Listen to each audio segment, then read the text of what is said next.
Creo que los derechos humanos, si bien nadie duda que los reos tienen derechos humanos, pero yo creo que algo que no se ha hecho y ningún procurador lo ha hecho antes, o por lo menos yo no recuerdo, discúlpeme si usted lo hizo y no me acuerdo yo, pero no han defendido los derechos humanos de la gente honrada.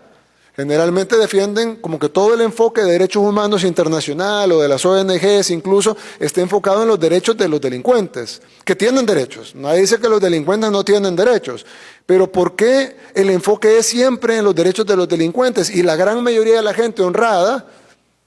nadie le importan sus derechos. En este país pasamos 30 años siendo acribillados, asesinados, renteados, violados, extorsionados, amenazados, viviendo en zozobra y nadie dijo nada, pero de repente agarran a los que matan, a los que rentean, a los que violan y de repente hay que ver los derechos humanos de ellos. Sí, tendrán derechos humanos, pero son más importantes los derechos humanos de la gente honrada y creo que eso es algo importante,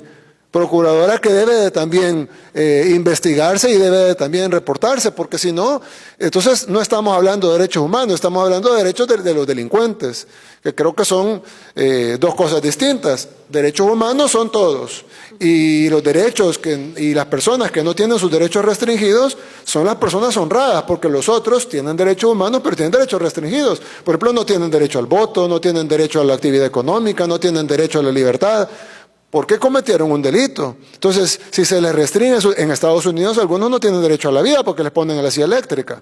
Entonces, si se pueden restringir algunos derechos humanos tan fundamentales como el derecho a la vida, en el caso de los países que tienen pena de muerte, ¿por qué en el caso de los países pobres o en el caso de los países en vías de desarrollo del tercer mundo están encima que los delincuentes deben de tener derechos, pero cuando hablamos de los derechos de la población, ahí todo el mundo se queda callado y ahí ya no importa y lo que tenemos que hacer es seguir velando por los derechos de los delincuentes? Entonces, si bien nosotros vamos a respetar los derechos de los delincuentes y lo estamos haciendo y lo hemos estado haciendo todo este tiempo,